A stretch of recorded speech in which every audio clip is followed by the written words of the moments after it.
Holy crap. Can't believe we made it to episode 13 of Mouth Dancing. It's cause for celebration.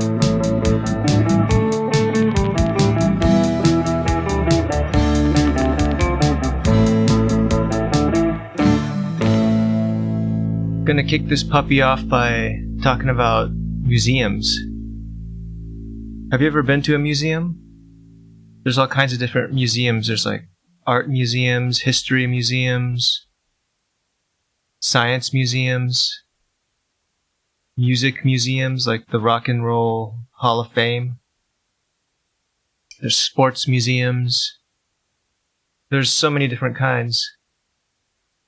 But one thing I really wonder about is, how are you supposed to know when to stop looking at stuff in the museum? You have to look at every single thing in the museum. Sometimes I think that's almost impossible because some museums are gigantic.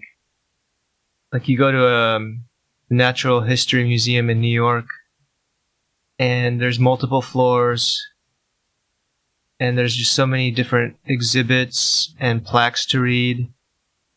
You'd end up taking hours and hours to go through all that. So when you go to a museum, are you supposed to look at every single thing? Or are you supposed to skip some things? Or just skim some things? Or do you maybe just focus on one floor? Or two floors? Or maybe a few floors? There's also history museums where they have different cultures and different civilizations. You probably spend a lifetime just looking at, the Egyptian stuff. But how do you know when to stop looking at things? Is it just when you feel like it, or is there like a certain rule to it? I don't think I've ever read much of a guideline about how to do a museum. What if you just walked right through the museum without stopping to look at anything? Because you didn't understand how museums worked. And you just went in there and said, what's happening in here? What am I supposed to do? And then you just walked right through, walked around, and then back out the exit and said, I can't believe I paid, money for that. I wonder if anyone's ever done that. Or if you go to an art museum, there's some art that maybe you're not a fan of, but should you maybe look at it because you can learn something from it? And then you read like a little plaque next to it that has all the information about the artist and when the person made it and what it's about supposedly, and the medium, and, information about the canvas they used, historical background. Or can you just look at the pictures and then not read any of the information about them because you just want to look at something that looks cool? Seems like there are just too many variables for going to a museum, and it can be kind of daunting, and maybe some people just don't go to museums for that reason because they don't know how to do it. Personally, I don't worry too much about what I'm going to look like or what people are going to think of me, of how I'm going about, viewing things at the museum. You know how some people stand at a distance from the exhibit and then they sort of put their hand under their chin and they ponder it, and they look like they're having some really deep thoughts about it? You could do that too at a museum. Or you could just kind of look at it really quickly and not get what it's about, and then just make some stupid comment like, that thing's pretty cool looking. And then you could say something that you don't like, you could say, that's stupid looking. And then people in the museum who are really into art, or they're kind of intellectual, they'll probably glare at you because they're pretentious or whatever. But I guess you're allowed to be stupid at a museum because there are no rules that say you have to look at the exhibits a certain way or the art in a certain way. Yeah, but if there are there maybe informal guidelines that someone has come up with, how you're supposed to view things at a museum? If there is someone who did something like that, I'd probably like to meet that person so I could punch them in the face. Don't ever fucking tell me how to look at stuff at a museum. That's up to me. I paid the money to come in here, so don't ever fucking tell me what to do, okay? But if there are like actual formal rules, like, maybe a city ordinance or something about it, that'd be kind of cool to know too, just in case. I don't want to break any like local ordinances or laws and get fined or some other penalty, like have to spend time in jail for it. Or prison. I guess it would be jail probably for something like that. Anyway, if you know anything about this, please let me know about it. Please shoot me a message. And maybe you could inform other people about it too, in the comments of my social media posts. I'd really appreciate it if you did that. Why are armpits so sensitive? I think the skin under there is really sensitive, isn't it? But I wonder why that is, because it's pretty exposed. I mean, except that your arms are always down and kind of creating like a hole in, like a divot in there, like a pit they call it, I guess, the armpit. But it's not like why is it so delicate in there? It seems like maybe because there's so many sweat glands in there. And that skin doesn't really get roughed up very much, like your hands, from touching things all the time and holding things all the time.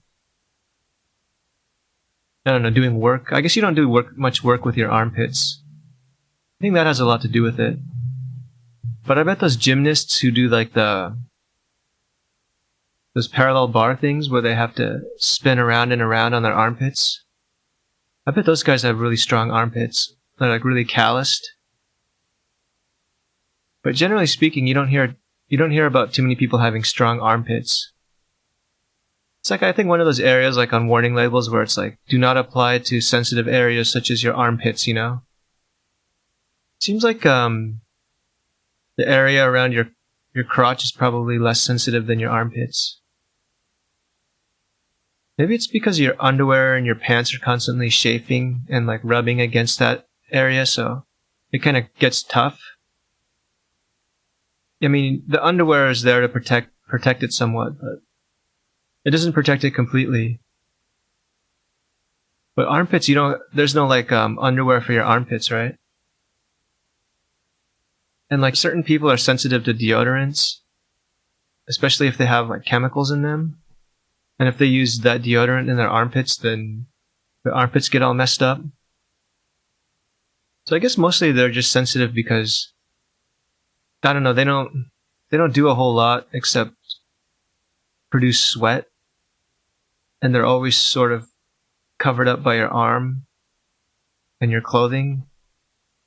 I guess it's hard to tan that area too, isn't it? You have to suntan with your arms up, which looks kind of weird. I wonder if some people are really concerned about tanning their armpits.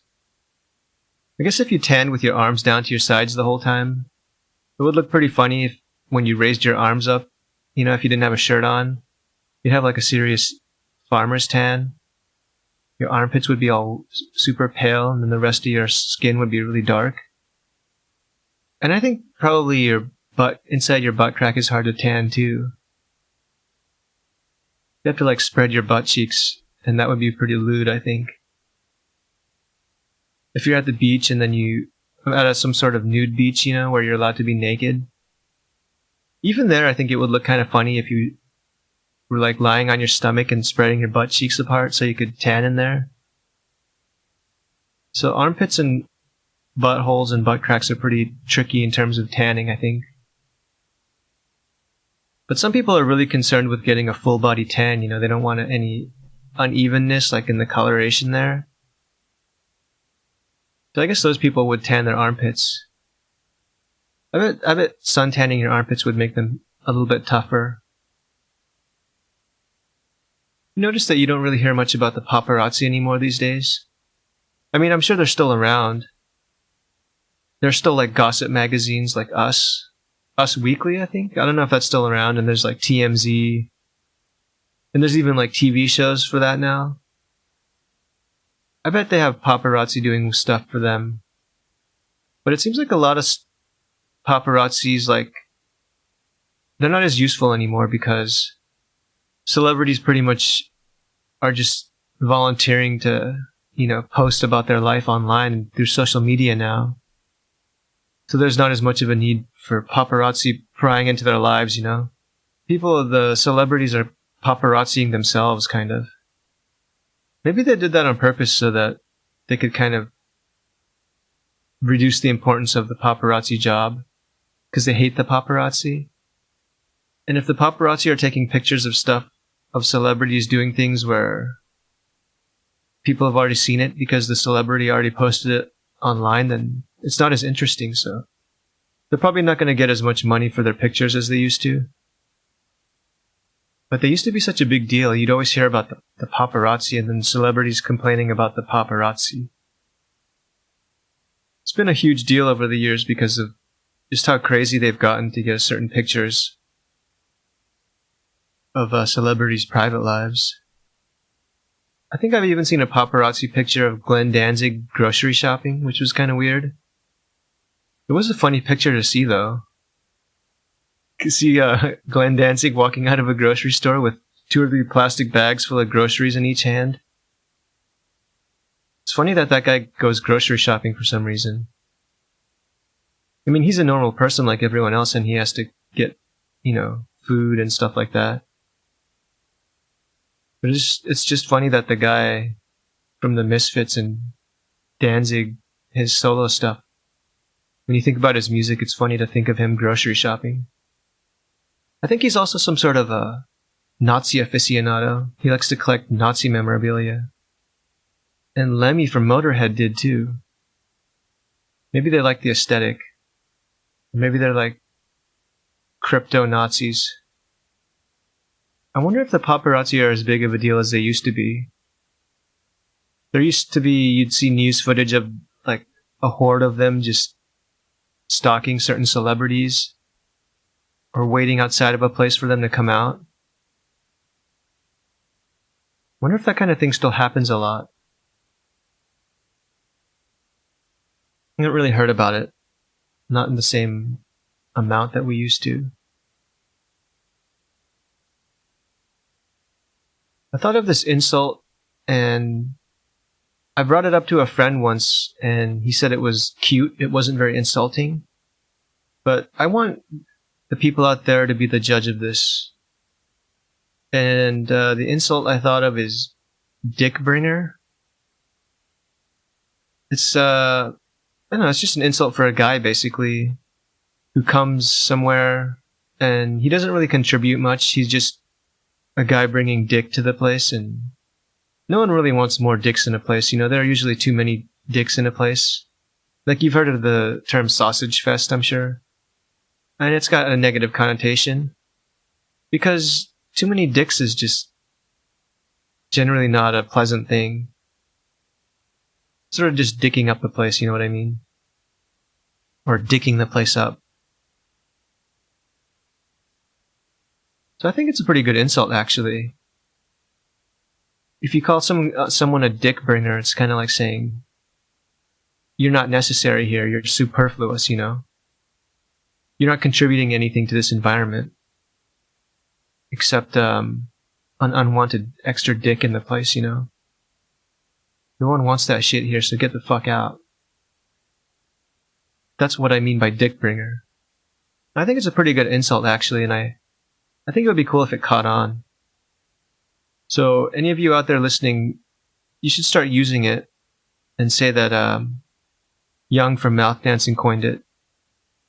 I would like to get credit for it if possible. Not if possible, I mean, I would like to get credit for it.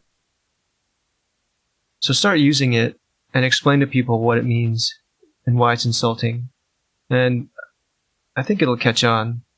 Soon it'll be part of the popular vernacular, And you're going to hear celebrities, like on Twitter or TikTok or Instagram or whatever, saying it. That guy's a dick bringer. We don't need his ass around here. Fucking dick bringer. Well, I'd just like to close by reiterating that it's pretty amazing that this podcast has made it to 13 episodes. Cause for celebration. So bust out your noisemakers and tell all your friends about it. Thanks for listening and see you next week.